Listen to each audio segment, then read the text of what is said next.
안녕하세요. 전산회계 1급 제77회 기출문제 이론편 보겠습니다. 문제 1번. 다음 중 발생주의에 따라 작성되지 않는 재무제표는? 재무제표의 종류 무엇입니까? 재무상태표, 손익계산서, 자본변동표, 현금흐름표, 주석 뭐 요렇다고 정리했었습니다. 이러한 재무제표 중에서 발생주에 따라서 작성되지 않는 것을 한번 찾아보랍니다. 이런 내용 우리가 공부했습니까? 안 했습니까? 이런 내용 자체는 공부 안 했다, 그죠? 어떻게 하라고요? 특히나 출제 범위를 벗어난다든가 우리가 미처 대비하지 못했던 내용이 가끔 출제되는 경우가 있을 수 있는데, 특히나 그런 것들을 보면 주로 초반부에 1번 또는 2번에 이렇게 등장을 하는 경우가 많더라 이겁니다. 다분히 의도적입니다. 출제위원이 약간 심술을 부린 거지요. 순진한 학생들은 이제 막 잔뜩 긴장해 있는데 막 1, 2번에 이상한 문제 하나 등장시켜버리면 막 당황한다 이겁니다. 그거를 어쩌면 노리고 이렇게 출제하는 것 같습니다. 어떻게 하라고요? 이런 문제 자체가 중요한 게 아니고 미처 대비하지 못했던 변수가 초반부에 등장했을 때 어떻게 하자? 당황하지 말고 내가 알고 있는 범위 내에서, 지식의 범위 내에서 최선을 다해서 빨리 선택하고 다음 문제로 넘어가자. 그것이 중요하다 이겁니다. 그거를 꼭 강조시켜 드리고 싶습니다. 그리고 이런 문제 나왔으니까 한번 분석해 보겠습니다. 자, 우리가 차변, 대변 분개할 때 철저하게 발생주의에 따라서 분개한다고 했습니다. 그 분개 결과 나오는 두 개의 재무제표가 뭐였다고요? 재무상태표, 손익계산서. 당연히 요거 두 개는 발생주의입니다. 그러면 정답은 요거 두 개 중에 하나다, 그지? 자본변동표도 발생주의라고 볼 수 있는 모양이고, 현금흐름표는 말 그대로 현금이 얼마가 증가하고 얼마가 감소했는지를 나타내는 서식이거든요. 그야말로 현금을 나타내는 거니까 발생주의가 아니고 현금주의라고 볼 수 있답니다. 말 됩니까? 그래서 정답은 2번이랍니다. 신고 문제다, 그지요? 참고로 현금 흐름표라는 것이 어떻게 생겼는지 대략적으로 설명을 해보자면 이렇습니다. 자, 우리 일상생활에서도 그렇습니다. 저 사람이 아무리 재산이 많아도 당장 호주머니에 돈이 만 원도 없으면 아무것도 못 사 먹습니다. 마찬가지로 기업도요. 아무리 자산 가치가 커도 현금이 없으면 좀 안 좋다 이겁니다. 그래서 현금에 대한 정보가 정보 이용자한테 유용할 수 있다라고 보고 이러한 서식도 재무제표로 포함시키고 있는 거다 이겁니다. 현금 흐름표 내용은 별게 아니고 기업이 있을 때 기초에 현금이 얼마 있었고 기말에 현금이 얼마 있습니다. 그걸 나타내고 증가 얼마 했고 감소 얼마 했습니다. 뭐 있을 거 아닙니까? 그거를 나타내는 서식이 현금 흐름표고, 현금의 흐름을 나타낼 때 세 가지로 분류한답니다. 영업 활동에 따라서 증감되는 경우가 있을 거고, 투자 활동으로 증감되는 경우도 있을 거고, 재무 활동으로 증감되는 경우가 있을 거다라고 본답니다. 자, 현금이 늘어났다. 엄청 좋은 거다, 그지? 그런데 알고 봤더니 장사를 잘해가지고 늘으려면 참 좋겠는데 그게 아니고 우리 회사가 가지고 있던 토지를 팔아먹어가지고 현금이 들어왔답니다. 별로 안 좋은 거다, 그죠? 그럴 때는 자산을 팔든가 추가로 취득하든가 해가지고 증감되는 거를 투자 활동이라고 부른답니다. 또는 현금이 늘었는데 알고 봤더니 은행에서 빚을 차입을 해가지고 현금 늘었답니다. 그것도 별로 안 좋다, 그지? 그래서 부채가 증가 또는 감소됨에 따라서 현금이 흔들리는 것을 재무활동이라고 부른다 이겁니다. 그래서 장사 잘해가지고 돈 들어온 거를 영업활동이라고 부르고, 그래서 현금이 증감된 이유를 요 세 가지 중에 하나로 이렇게 분류해가지고 나타내는 서식이 현금 흐름표더랍니다. 이런 서식이 이런 측면에서 현금 흐름의 질을 나타낸다고 보면 되겠다, 그죠? 현금 늘었다고 무조건 좋은 게 아니고 영업 흐름일 때가 좋은 거다 이겁니다. 그러한 내용을 나타내기 위한 보고서가 현금 흐름표더래요. 됐습니다. 참고로 부연 설명해 보았습니다.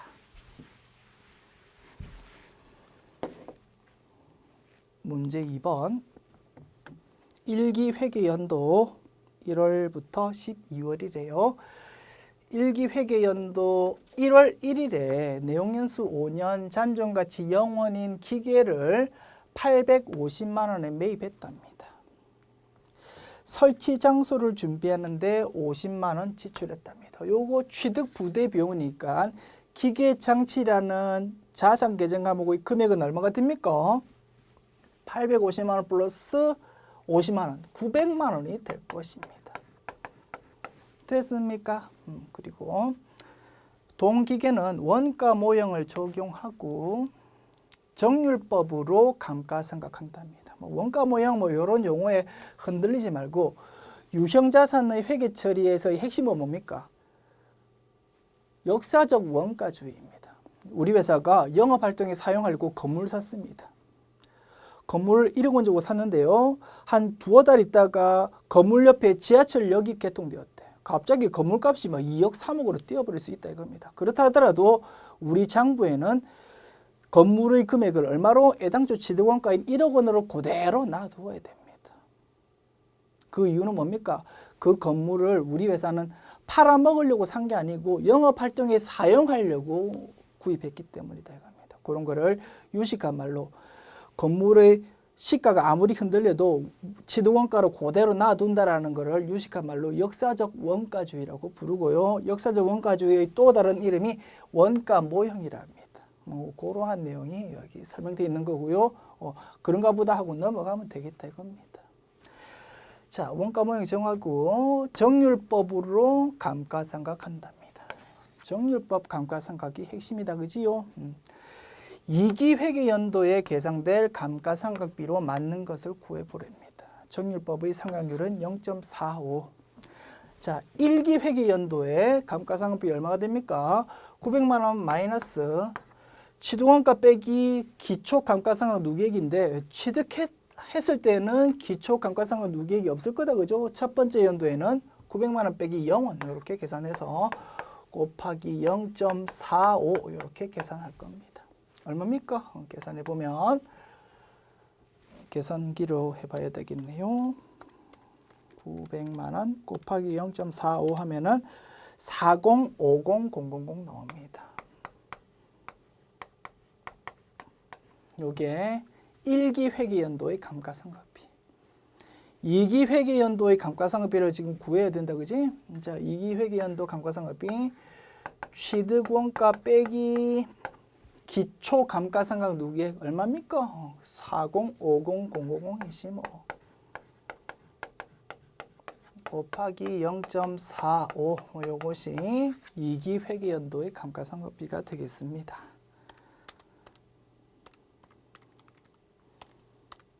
열심히 계산해 보면 227,500 나옵니다. 정답은 4번. 그리고 조금 빨리 계산하는 방법도 있었다 그지요? 정률법의 경우 일정 비율만큼 점점 감소한다라고 했습니다. 감가상각비가 어느 비율만큼? 1 마이너스 상각률 요 비율만큼으로. 그러면 얼마입니까? 1 마이너스 0.45다 그지? 그럼 얼마입니까? 0.55가 됩니다. 그래서 1기 감가상각비 곱하기 0.55 이렇게 계산해도 요 금액이 톡 튀어나올 것입니다. 확인해 볼까요? 4050000 곱하기 0.55는 227,500 이렇게 계산되는 거 확인할 수 있습니다.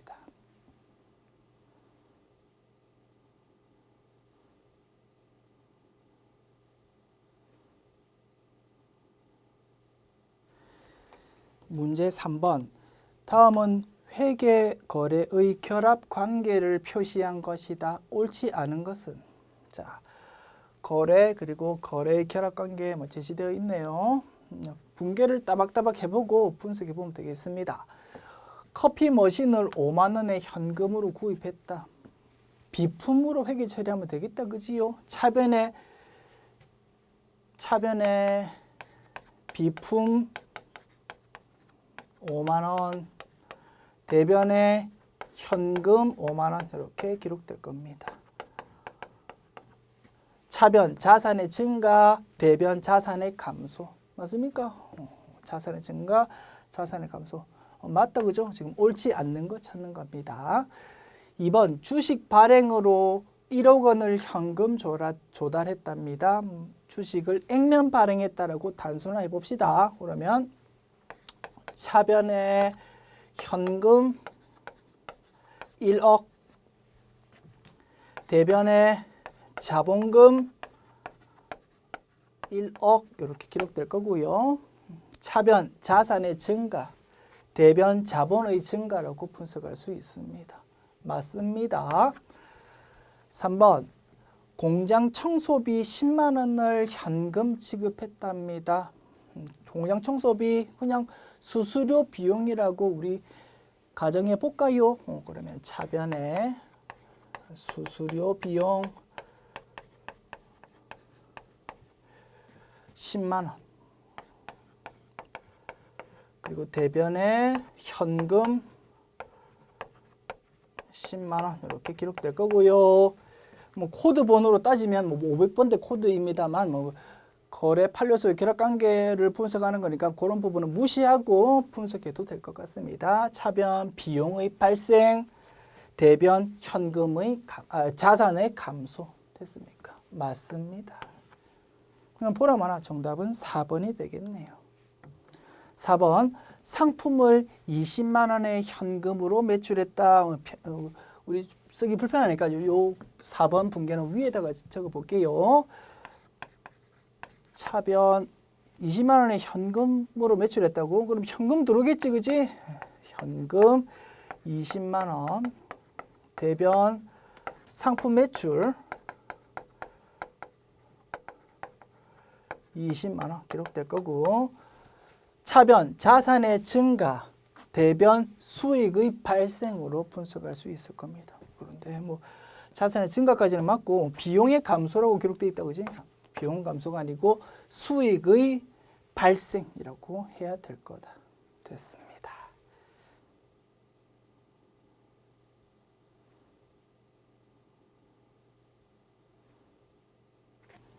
문제 4번.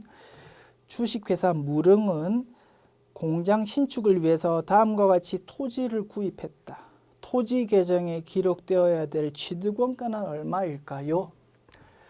자, 땅 샀다 이겁니다. 땅값이 5천만 원. 구입 관련 법률 자문 비용, 토지 사는데 무언가 법률 자문을 받았답니다. 이거 뭡니까? 취득 부대 비용이지 뭐. 그죠? 그래서 토지라는 자산 계정 과목으로 회계 처리해야 되고요. 토지 위에 구건물 철거 비용.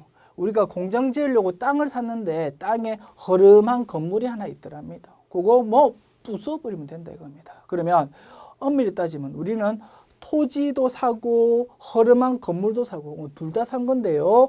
허름한 건물값도 뭐 건물이라는 계정 과목으로 쓰는 게 아니고 뭐 어차피 부숴버릴 거니까 토지 계정 과목으로 회계 처리한다라고 했었습니다. 됐습니까? 그래서 허름한 건물값과 허름한 건물 부수는 거 이런 거 전부 다 토지라는 취득원가로 처리가 된다. 그 다음에 구건물 철거 후 잡수익. 허름한 건물을 부수고 나니까 철근 같은 게 있더라 이겁니다. 그래서 그 철근을 엿바꾸어 먹었습니다. 그러면 돈 조금 들어올 거다 그지?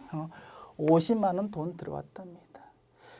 취득 원가라는 걸로 기록되려면 돈이 나가야 되는데 이 부분은 돈이 오히려 들어왔다 그지? 그러면 결과적으로 토지라는 자산의 취득 원가가 요만큼 감소하는 결과가 될 거다 이겁니다.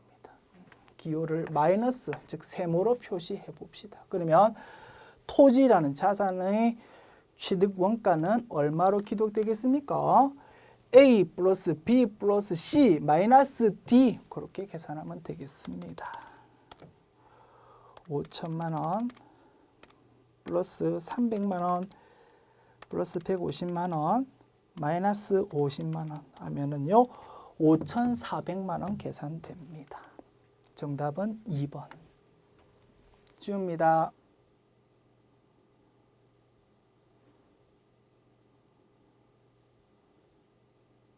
문제 5번. 다음 중 결산평가 시 시장가격을 이용하지 않는 것은? 단기매매증권 기말에 단기매매증권 평가손익을 인식하려면은 시장가격 이용해야 될 거다. 그지요? 2번 상품은 재고자산입니다. 그지요? 재고자산의 기말평가는 어떻게 합니까? 저가법으로 회계 처리한다고 했습니다. 시장가격이 올라갔다. 그렇다 하더라도 평가액은 인식 안 합니다. 가만히 있습니다. 반면 시장가격이 장부금액보다 떨어졌다. 그러면 바로 평가 손실을 인식해야 된다고 했습니다. 그런 거를 저가법이라고 부른다고 했다. 그래서 결론적으로 시장가격이라는 게 이용된다 이겁니다. 제품도 마찬가지입니다. 재고자산이다 그지? 마찬가지 저가법으로 회계 처리해야 되고 그에 따라서 시장가격이 이용이 될 것입니다. 따라서 정답은 4번 만기 보유증권입니다.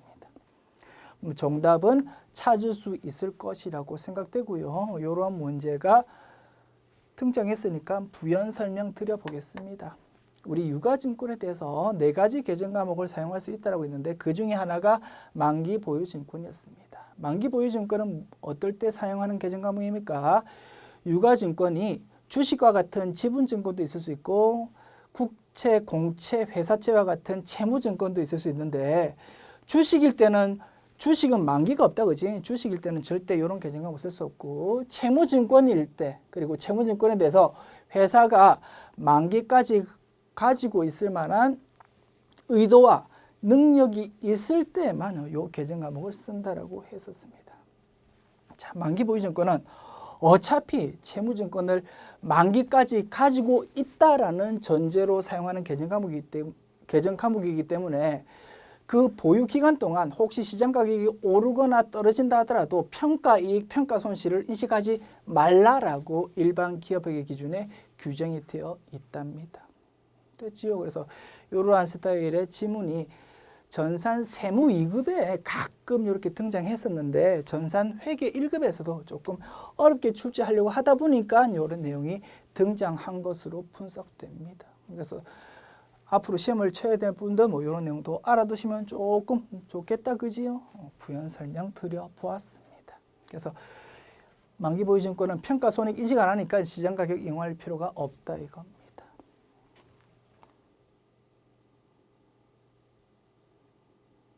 문제 6번. 다음 자료를 이용해서 법인세 비용 차감 전 순이익을 계산하면 얼마일까요? 봅시다. 매출액 당연히 반영돼야 되겠고요. 접대비 반영돼야 되겠다 그죠? 마이너스로. 매출원가 반영돼야 되겠고 마이너스로. 기부금 반영돼야 될 거다 그죠? 영업 외 비용에 해당하지만 어쨌든 영업의 비용도 반영을 해야지만 요게 세전 이익이 계산될 거다 이겁니다. 마이너스로 반영할 것이고 법인세 비용은 반영할 필요 없을 거다 이겁니다. 광고비 반영해야 되겠고요. 지급 수수료 주었다라는 말이겠지요. 그런데 이 수수료는 뭐냐면 매도 가능 증권 구입할 때 지출한 거다 이겁니다. 자산 취득할 때 수수료, 운반비, 재세금이 있을 때 뭘로 처리하라고? 비용이 아니고 자산 계정 과목으로 회계 처리하라고 했습니다. 딱 하나 예외가 뭐라고요? 단기 매매 증권 취득할 때 생기는 수수료만은 별도 비용 계정 과목. 그리고 그 비용 계정 과목 즉 수수료 비용은 영업 외 비용으로 처리한다라고 했습니다. 단기 매매 증권이 아니고 문제에서 제시되어 있는 내용은 매도 가능 증권이랍니다. 그러면 뭐 우리가 알고 있는 일반적인 회계 논리에 따라서 이 부분은 자산 취득 원가로 처리하는 거다 이겁니다. 그래서 이 부분은 반영할 필요가 없다. 그것이 결론입니다. 요거 묻고 싶어서 요 문제 냈다라고 보아지네요. 됐습니까?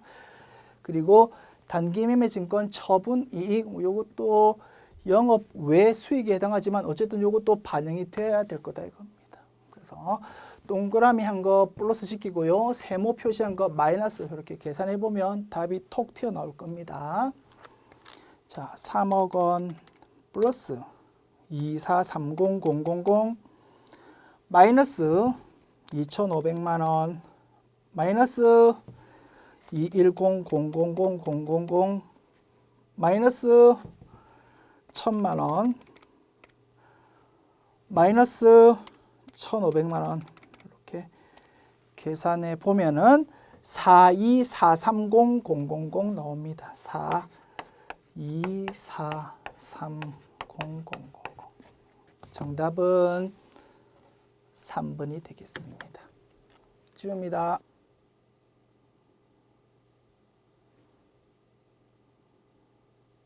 문제 7번.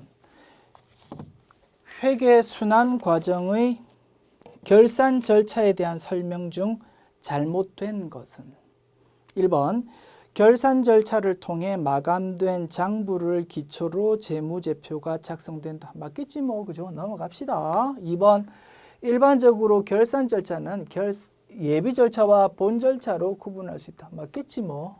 3번 수익 비용에 해당되는 계정의 기말 잔액은 다음 연도로 이월되지 않는다. 맞다 그지요? 그러면 보나마나 정답은 4번이 되겠네요. 자산 부채 자본에 해당되는 계정 과목을 마감하기 위해서 임시적으로 집합 손익 계정을 사용한답니다. 틀렸다 그죠? 뭐가 틀렸습니까? 자산 부채 자본 계정 과목 마감을 위한 게 아니고 수익 비용 계정 과목을 마감하기 위해서 집합 손익 계정을 사용하더라 이겁니다. 그래서 4번 지문이 틀렸다. 정답 4번.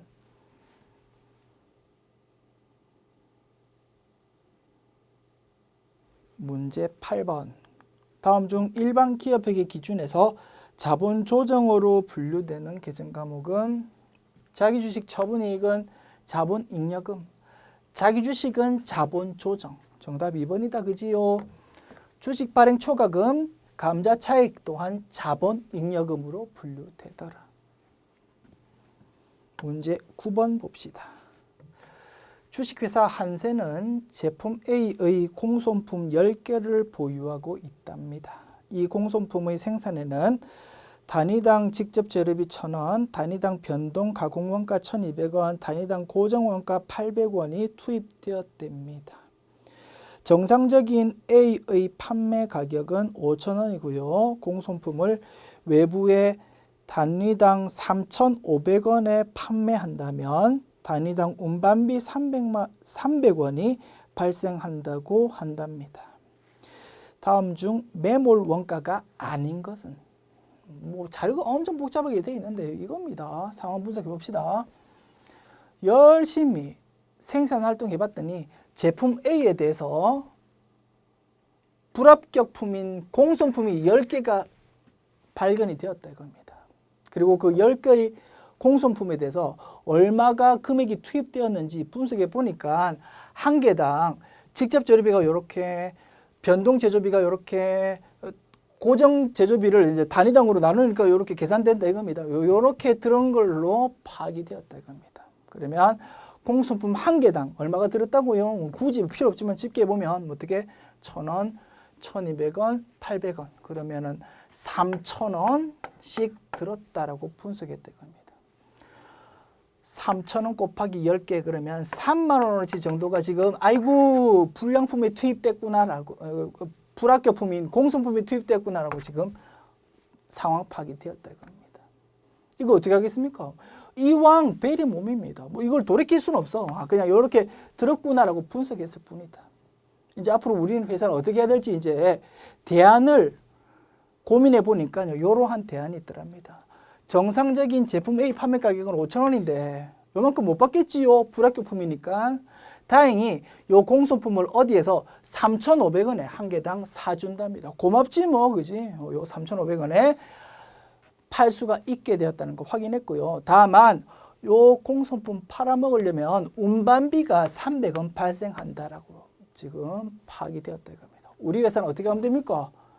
요 공손품 팔아먹으면 한 개당 3,500원 받고 대신 비용이 300원 듭니다. 그러면 우리 회사 앞으로 얼마만큼 남습니까? 3,500원 빼기 300원, 한 개당 3,200원만큼 남게 된다 이겁니다. 공손품을 외부에 팔아먹어야 된다, 안 팔아먹어야 된다, 이제 의사결정해야 된다. 당연히 팔아먹어야 된다라고 의사결정할 거다 이겁니다. 자, 이러한 의사결정이 있어서 매몰 원가가 아닌 거를 찾아보랍니다. 자, 불합격품의 얼마가 투입되었는지 파악해 보니까 이렇게 계산되었다, 그지? 이런 거는 이미 엎질러진 물입니다. 지금 상황에 있어서, 그죠? 이런 것들은 다 매몰 원가가 될 거다 이겁니다. 당연히 정답은 4번이 될 것이다. 지금 고려해야 되는 거는 공수품을 팔아먹었을 때 돈이 얼마 들어오고 대신 팔아먹으려면 돈이 얼마나 나가는지 이 두 개만 지금 고려해가지고 의사결정하면 될 것이다. 아시겠죠? 그래서 정답은 4번이 되겠네요. 다소 뭐 특이해 보이고 조금 싱거운 문제라고 생각되는데요. 막상 시험장에서 이런 문제를 접하면 막 정신이 어지럽다 이겁니다. 상황 파악 정확하게 해가지고 매몰 원가라는 요 개념을 잘 캐치할 수 있도록 한번 그런 점에서 초점을 두고 한번 연습해 두시면 좋을 것 같습니다.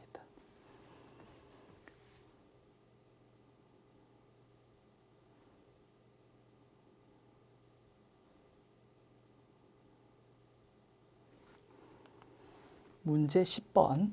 재료비는 공정 초기에 모두 발생되고 가공비는 공정이 진행됨에 따라서 균등하게 발생할 경우 다음 자료에 의해서 재료비의 완성품 환상량을 구하랍니다. 물량 정보 나와 있고요. 평균법을 적용한답니다. 평균법에 따라서 재료비의 완성품 환산량 구하는 문제. 굉장히 뭐 자주 나오는 스타일의 문제다, 그지요? 빨리 풀어봅시다. 제공품의 물량 흐름 먼저 파악할까요? 기초 1000개고 투입은 직접적으로 제시가 안 되어 있네요. 기말 1200, 완성 3000이랍니다. 그러면 굳이 분석해 보면 투입은 4200 빼기 1000, 그러면 3200개가 투입되었겠구나. 착수라고 부르나요? 착수량은 3200개구나. 뭐 이렇게 분석할 수 있겠더라 이겁니다. 자, 평균법에 따라서 재료비, 가공비가 있을 때 재료비의 완성품 환산량 구해보자입니다. 그냥 시간 오래 안 걸리니까 가공비까지 같이 한번 구해볼게요. 자, 평균법의 경우에는 기초 제공품의 기완성도 40% 이런 거는 전혀 무시한다 이겁니다. 요 1000개 기초 제공품도 올해에 공정 초에 새롭게 시작했다라고 가정하는 것이다. 그래서 기말 제공품에 대한 완성도만 고려하면 되는 것입니다. 50%입니다. 됐습니까? 그러면 중간에 파이프라인 뭐 굳이 그려봐야 되나요? 그려봅시다. 파이프라인 이렇게 생겼을 때요. 3000개는 전부 다 올해에 새롭게 투입됐다고 가정하는 겁니다. 평균법은 그지? 이렇게 화살표 쓸 수 있고요. 1200개는 올해 초에 투입돼 가지고 50%에서 멈추었다라고 본다 이겁니다. 자, 재료비, 가공비, 완성품 환산량 구합니다. 3000개는 묻지도 따지지도 않고 3000이라고 그대로 적어주면 됩니다. 기말 제공품요. 자, 1200개. 재료비는 공정 초기에 몰빵으로 투입되니까 1200 곱하기 100% 이렇게 계산합니다. 반면 가공비는 야금야금 균등하게 투입되니까 1200 곱하기 50% 이렇게 계산합니다. 됐습니까? 그래서 재료비의 완성품 환산량은 4200, 가공비는 3600이라고 계산될 거고요. 묻고 있는 내용은 4200 요게 될 거고 정답은 4번이 되겠습니다. 지웁니다.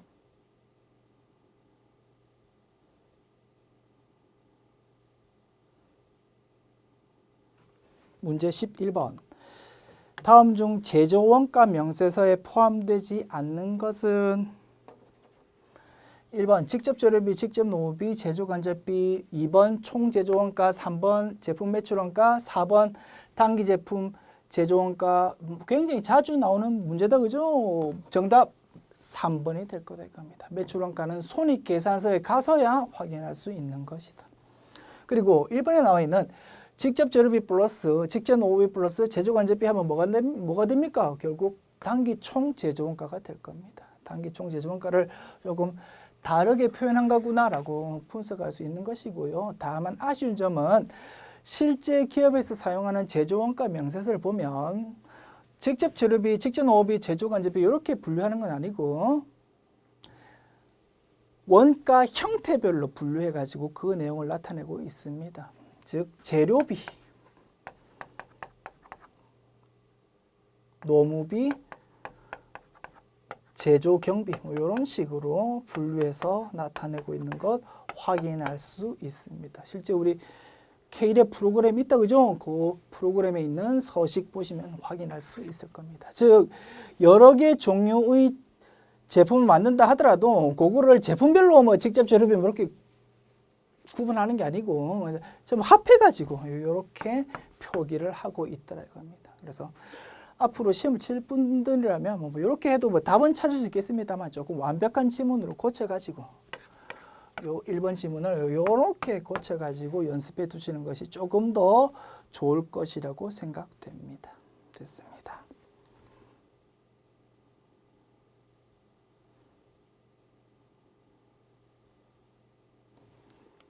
문제 12번. 다음 중 개별 원가 계산과 종합 원가 계산에 대한 설명으로 틀린 것은? 1번. 개별 원가 계산은 제품 원가를 개별 작업별로, 잡 오더별로 구분해서 집계하고요. 그 작업의 생산량으로 나누면, 이를 그 작업의 생산량으로 나누면 당연히 단위당 원가가 계산될 거다 이겁니다. 맞고요. 2번 종합 원가 계산은 원가 계산이 간편하고 경제적이고 개별 원가 계산에 비해 정확한 원가 계산이 가능하다. 이런 거 우리 공부한 적 없다 그지요? 어떻게 하라고요? 넘어가라고.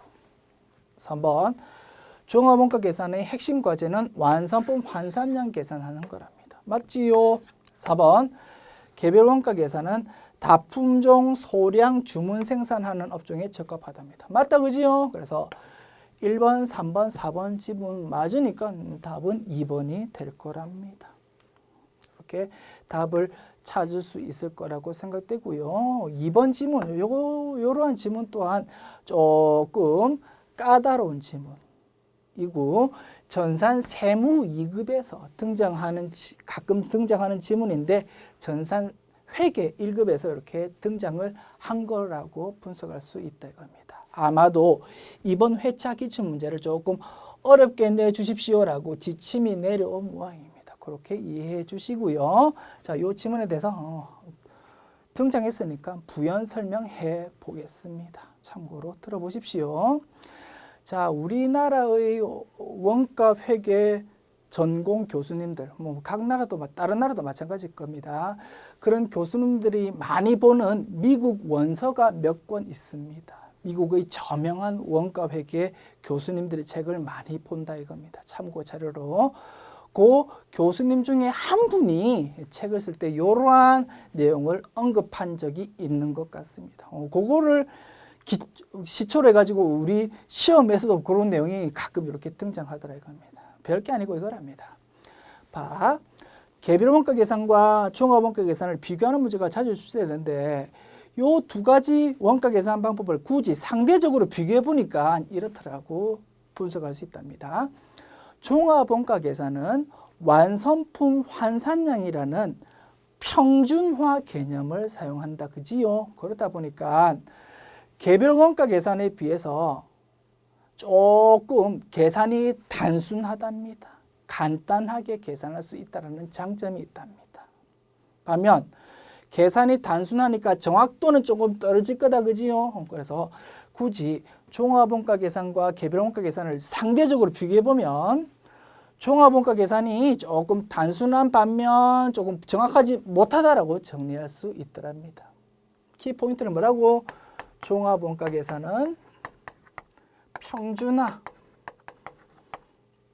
그래서 단순, 뭐 이렇게 키워드를 정리하면 되겠더라 이겁니다. 그리고 뭐 단순에다가 조금 파생시키면 부정확, 뭐 이렇게 연결시킬 수 있겠다 그죠? 이렇게 키워드를 정리하시면 될 것 같습니다. 사실은 원가 회계라는 것이 어떤 일반 기업의 기준처럼 기준이 딱 있는 게 아니고 이론이다 보니까 뭐 다수설, 소설설 뭐 이렇게 또 분석될 수 있을 것이고 뭐 어떤 교수님이 말하는 것도 있고 저 교수님들은 조금 다르게 말한 것도 있고 뭐 이렇게 학설이 있을 수가 있더라 이겁니다. 그래서 사실은 뭐 이런 부분에 대해서 별로 신경 안 쓰시는 교수님들도 많은데요. 이러한 내용에 대해서 조금 또 많이 인정해 주는 교수님도 있을 수가 있더라 이겁니다. 그런 차원에서 조금 지엽적인 내용이지만 이 부분도 정리해 보았습니다. 자, 그러면 분석해 볼게요. 종합원가 계산은 원가 계산이 간편하고 경제적이고 개별 원가 계산에 비해서 정확한 원가 계산이 가능하다. 앞부분은 맞고요. 뒷부분이 틀렸다 이겁니다. 종합원가 계산은 간편하고 경제적이지만 정확하지는 못하다. 뭐 이렇게 분석할 수 있는 것이다. 됐지요? 지웁니다.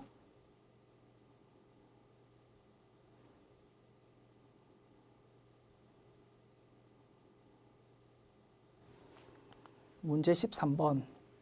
다음 중 부가가치세법상 세금 계산서 발급 의무가 면제되지 않는 것은? 이런 내용 배웠다 그죠? 세금 계산서 또는 영수증 자체를 아예 발급 안 해도 되는 거래들 뭐 있었습니까? 모기미 형제들, 그리고 간주 공급, 간주 임대료, 그리고 대부분의 영세율 거래들, 수출을 생각하면 되겠다고 그런 것들이 세금 계산서 또는 영수증을 아예 발급 안 해도 되는 거래들이었다 이겁니다. 거기에 해당되지 않는 거를 찾아보랍니다. 됐지요? 모기미 형제들 맞고요. 공급받는 자에게 신용카드 매출전표 등을 발급한 경우 해당 재화 또는 용역, 요 내용은요. 우리가 지금 살펴보려고 하는 그 규정에는 부가가치세법 규정에는 없습니다. 없는데 이제 출제자가 자기 나름대로 판단해 가지고 요 지문을 끼워 넣은 걸로 판단되고요. 썩 좋지 않은 지문으로 생각되는데 우리가 답은 충분히 찾을 수 있을 거라고 생각됩니다. 무슨 뜻입니까? 물건 팔았는데 신용카드 매출전표를 발급해 준 케이스다 이겁니다. 자, 나군이라고 생각해 봅시다. 나군은 물건 팔았을 때 신용카드 매출전표를 발급해 줘도 되고 세금 계산서를 발급해 줘도 됩니다. 그죠? 둘 중에 하나만 발급하면 된다 이겁니다. 그 나군이 신용카드 매출전표를 발급했다면 굳이 세금 계산서를 발급할 필요가 없다. 뭐 그렇게 해석할 수 있겠습니다. 맞는 걸로 판단하고요. 빨리 다음 지문으로 넘어갑시다. 3번 부동산 임대 용역 중 간주 임대료 그죠? 요거 발급할 필요 없는 거 맞고요. 내국 신용장 구매 확인서에 의해서 공급하는 재화 대부분의 영세율 거래, 즉 수출의 경우에는 세금 계산서 또는 영수증을 발급 아예 안 해도 된다고 했습니다. 그러나 영세율 거래를 하더라도 내국 신용장 구매 확인서 발급 거래라면은 공급하는 사람, 공급받는 사람이 전부 다 국내의 사업자 등록번호 있는 사업자니까 영세율 세금 계산서를 당연히 발급해야 된다라고 정리했었습니다. 중요한 내용이라고 했다 그죠? 그래서 4번이 정답이 되겠다. 그래서 강조해드리는 부분은 이겁니다. 중간에 좀 어설픈 지문 이런 게 있다 하더라도 빨리 넘어가라고. 우리가 열심히 정리했던 키포인트로 답을 얼마든지 신속 정확하게 찾을 수 있다 이겁니다. 그거를 꼭 명심해 주십시오.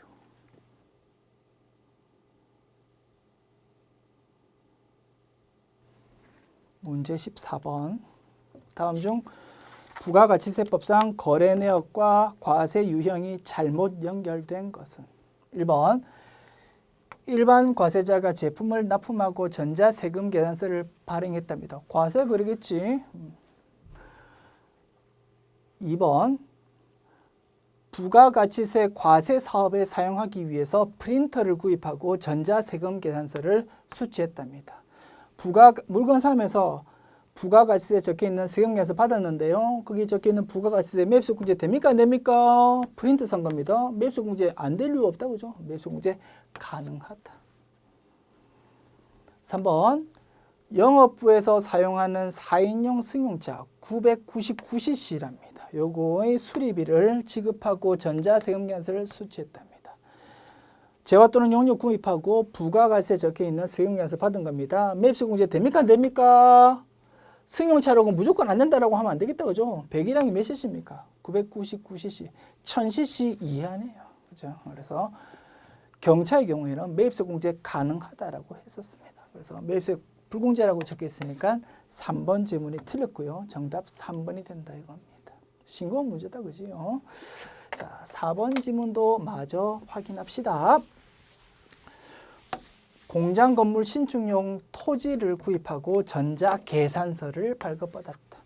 토지는 면세 항목이니까 그지? 토지 구입할 때 세금 계산서가 아니고 계산서를 받게 된다 이겁니다. 매입 매출 전표 입력할 때 53 면세라고 입력한다 이겁니다. 그런 의미로 이렇게 지문을 이렇게 나타낸 것 같습니다. 맞는 지문이다라고 볼 수 있겠다. 됐습니까?